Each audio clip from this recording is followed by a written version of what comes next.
Good evening all of student. ठंड का प्रकोप ज़्यादा ही बढ़ चुका है। सब आदमी बच के रहिए।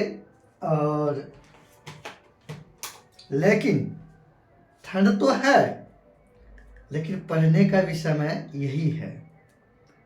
मेरे प्यारे छात्र छात्राओं, पढ़ाई ठंड के मौसम में ही होता है। वो जो कहिएगा हम पढ़ाई गर्मी में कर लेंगे, नहीं होता है। तो इस लेकर के आप लोग आराम से लाई मुढ़ी खाइए, दही चूड़ा खाइए और रजाई के तर में पढ़ाई कीजिए, मन से पीजिए, पढ़िए। पढ़ने में कोई समझौता नहीं होना चाहिए मेरे प्यारे छात्र छात्राओं, क्योंकि आपके पास में समय भी नहीं है। तो आप सोचिएगा उस समय के लिए इंतज़ार करेंगे। थोड़ा सा वाइड में ओझली लग गया है, देख रहे हैं ना, इसी को छुड़ा रहा हूँ। इसीलिए कहिएगा सर आप नीचे खड़े होकर क्या कर रहे हैं। आइए आज मैं आपको भाग 2, देखिए जैसे कि अब ये सब तो छिला लिया हूँ क्योंकि मेरे पास में छुटका था, इसीलिए करके। लेकिन जहाँ है घर पर गए हैं, ठीक है, अब आ जाइए, अब पढ़ाई के धज्जियाँ उड़ा दीजिए। आइए देखते हैं भाग 1 के बारे में डिस्कशन किए थे। भाग 1 के अंतर्गत जो भी अनुच्छेद था उस सब के बारे में देखे थे। आज आप लोग को भाग 2 लेकर के आ रहा हूं। आइए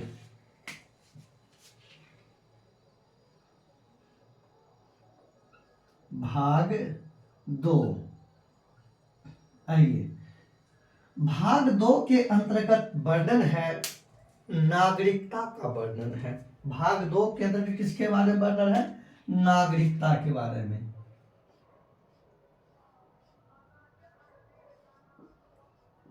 नागरिकता भाग 2 में नागरिकता के बारे में वर्णन है।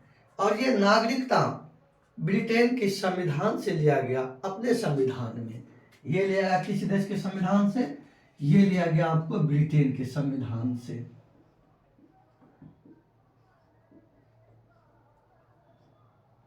ब्रिटेन के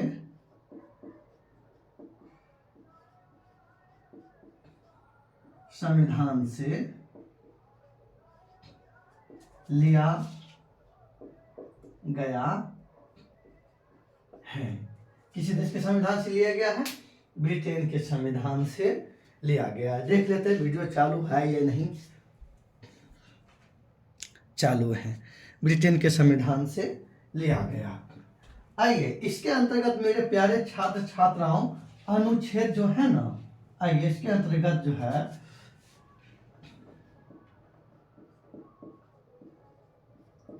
अनुच्छेद जो है ना 5, 6, 7, 8, 9, 10 एवं 11 तक शामिल किया गया है। 11 तक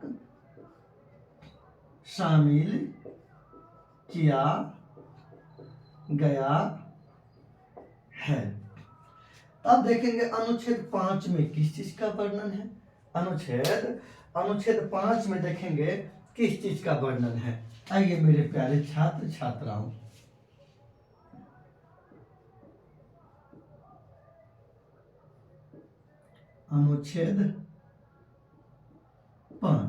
अनुच्छेद 5 में वर्णन है, संविधान के प्रारंभ तिथि पर समस्त भारतवासियों को जो नागरिकता दिया गया वही वर्णन है। मतलब संविधान कब लागू हुआ? 26 जनवरी 1950 ईस्वी को संविधान को पूर्ण रूप से लागू किया गया। यानी कि इस दिन जो समस्त भारतवासियों को जो नागरिकता दिया गया अनुच्छेद 5 के तहत। अब आइए देखते हैं, अब देखते हैं इसके अंतर्गत देखते हैं संविधान लागू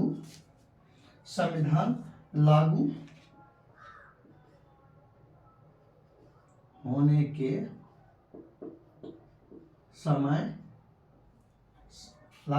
समय नागरिकता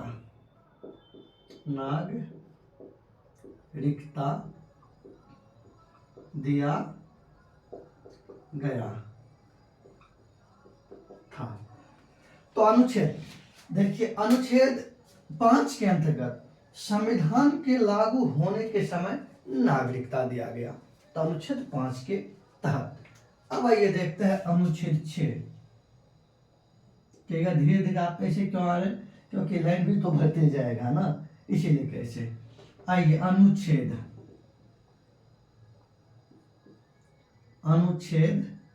6 देखते हैं। अनुच्छेद क्या कहते हैं मेरे प्यारे छात्र छात्राओं, कि अनुच्छेद 6 के तहत उस भारतीय को नागरिकता दिया जाता है जो जिससे संविधान लागू हुआ था। संविधान लागू होने से पहले कुछ भारतीय पाकिस्तान चला गया, फिर वह पाकिस्तान से इंडिया आ गया, तो वैसे व्यक्ति को जो नागरिकता दिया गया अनुच्छेद 6 के तहत। तब देखिए इसके लिए क्या होगा कि वैसे व्यक्ति को नागरिकता दिया जाता है जो पाकिस्तान से भारत ने, सॉरी लाइन थोड़ा सा गलत बोल दिए थे हम। अनुच्छेद 6 के तहत उस व्यक्ति, इसके लिए मैं फिर से रिपीट कर रहा हूं, ध्यान से सुन लीजिए। अनुच्छेद 6 के तहत उस व्यक्ति को नागरिकता दिया गया जो पाकिस्तान से भारत आए, उसको दिया गया। जो पाकिस्तान से भारत आए उनको दिया गया इसके तहत, अनुच्छेद 6 के तहत। लेकिन वैसे व्यक्ति को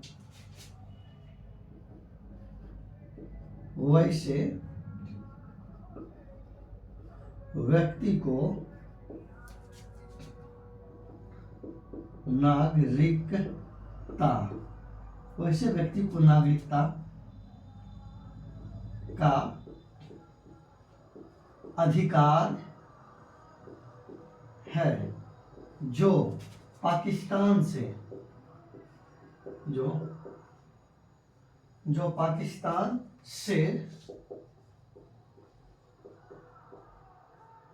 पाकिस्तान से भारत में प्रव्रजन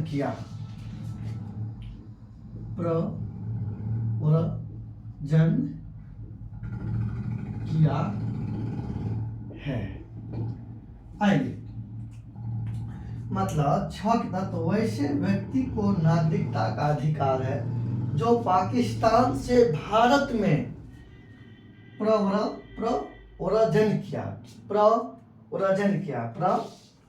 किया, जो मतलब कि इसका मतलब हुआ मेन लाइन ये है मेन लाइन, भारत से पाकिस्तान से भारत में प्रव्रजन किया, तो उसको नागरिकता दिया जाता है किसको, अनुच्छेद 6 के तहत। अब आइए अनुच्छेद 7 देखते हैं। अनुच्छेद 7 अब देखते हैं। अनुच्छेद 7 में वैसे भारतीय को या वैसे व्यक्ति को नागरिकता दिया जाता है जो पाकिस्तान के प्रव्रजित व्यक्तियों को आइए वैसे व्यक्ति को जो है आइए दिया जाता है पाकिस्तान के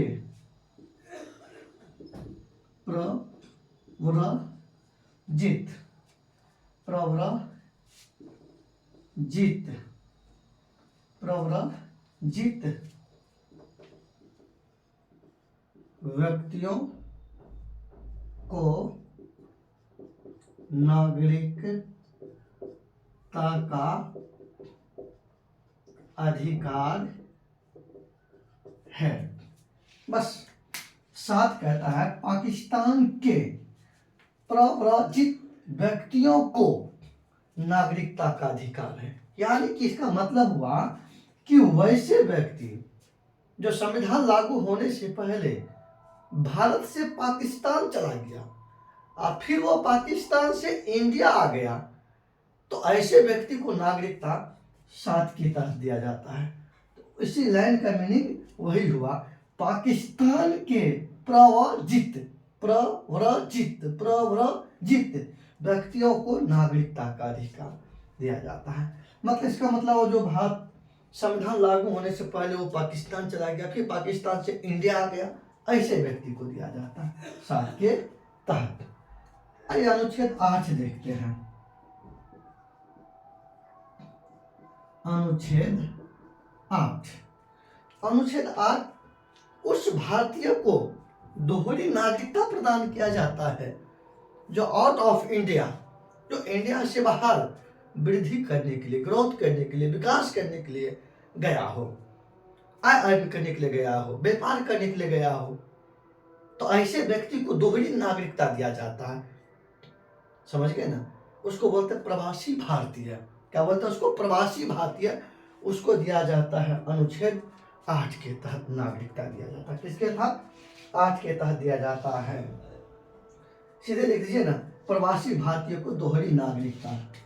आइए, प्रवासी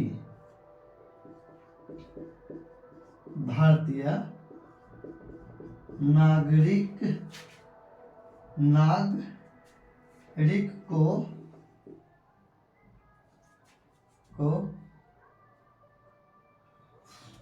प्रवासी भारतीय नागरिक को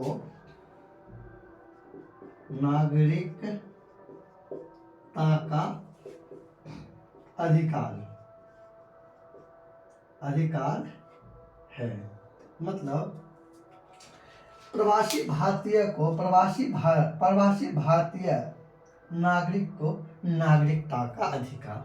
मतलब कोई आउट ऑफ इंडिया गया व्यापार करने के लिए, तो उसकी नागरिकता बरकरार रहना चाहिए ना, उनकी नागरिकता बना रहना चाहिए ना। वो गया ग्रोथ करने के लिए, विकास करने के लिए, वृद्धि करने के लिए, व्यापार करने के लिए, आय अर्जन करने के लिए, तो उनको स्पेशल नागरिकता दिया जाता है अनुच्छेद 8 के तहत।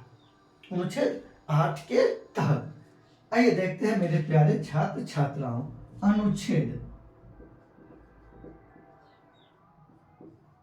9। अनुच्छेद 9 नागरिकता समाप्त का प्रावधान किया गया है। अनुच्छेद 9 के तहत नागरिकता का लोप होना, नागरिकता का समाप्त होना इसके तहत है।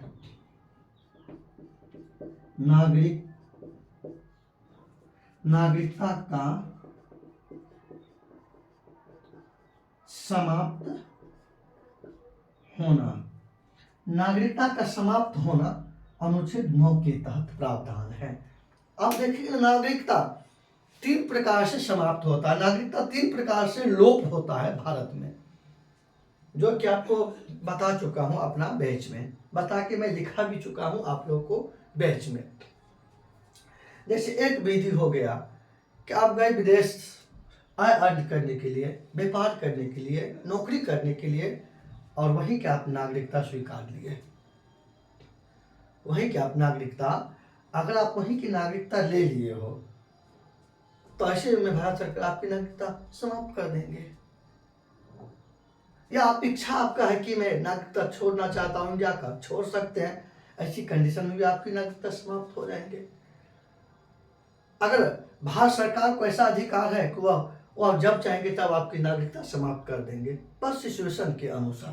तो ये नागरिकता समाप्त करने का प्रावधान है 9 के तहत।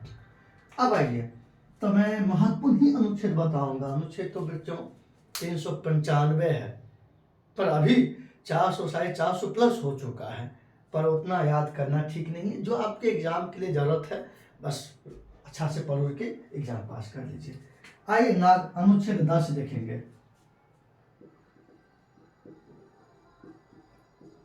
अनुच्छेद 10 नागरिकता पर संसद को कानून बनाने का अधिकार दिया गया है। तो नागरिकता पे कानून बनाने का अधिकार किसे दिया गया? संसद को दिया गया है। नागरिकता पर कानून बनाने का अधिकार किसे दिया गया है? संसद को दिया गया है। संसद को दिया गया है। तो लिखिए, तो नागरिकता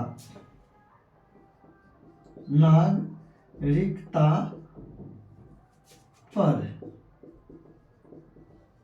कानून बनाने का अधिकार, नागरिकता पर कानून बनाने का अधिकार संसद को दिया गया है। संसद को दिया गया है। तो संसद, मेरे प्यारे बच्चों, संसद नागरिकता पर वो ऐसा कानून बनाएगा कि नागरिक के नागरिकता में वृद्धि हो। वो ऐसा कानून नहीं बनाएगा जिससे आपकी नागरिकता समाप्त हो, ऐसा नहीं बनाएगा। समझ गए ना? चलिए आप लोग स्क्रीनशॉट लीजिए, स्क्रीनशॉट ले करके और आप लोग इसको पूरी तरह से रिवाइज कर लीजिएगा। मैं ये एक बार में बता देता हूँ क्या क्या है। आइए, भाग 2 नागरिकता का वर्णन है, ब्रिटेन के संविधान से लिया गया है। ये अनुच्छेद, इसमें 5, 6, 7, 8, 9, 10, 11 तक शामिल किया गया है। अनुच्छेद 5 में संविधान लागू होने के समय नागरिकता दिया गया था, अनुच्छेद 5 के तहत। कहते 6 वैसे व्यक्ति को नागरिकता का अधिकार है जो पाकिस्तान से भारत में प्रव्रजन किया है। ठीक, ये एक एक लाइन कैसे ले लिया हूं ताकि आपको याद करने में आसान हो। 7 के तहत पाकिस्तान के प्रव्रजित व्यक्तियों को नागरिकता का अधिकार है। मतलब मीनिंग समझा चुका हूं, क्लास में भी बता चुका हूं, लिखा चुका हूं। आइए 8 प्रवासी भारतीय को नागरिकता का अधिकार है। प्रवासी भारतीय मतलब क्या होता है बता चुका हूं, लिखा भी चुका हूं। आइए 9 कहता है नागरिकता का समाप्त। तो बताएं कि नागरिकता 3 प्रकार से समाप्त होते हैं।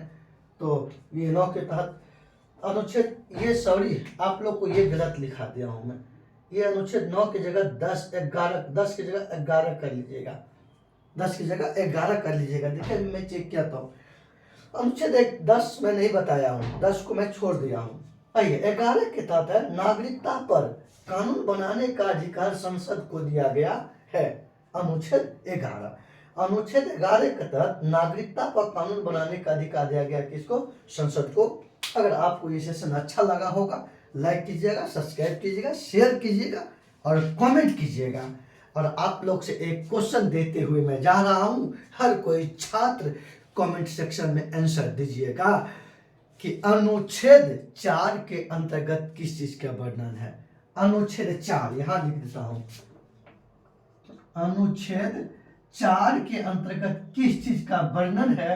सभी छात्र छात्राओं कमेंट सेक्शन में आंसर दीजिएगा। जय हिंद, जय भारत।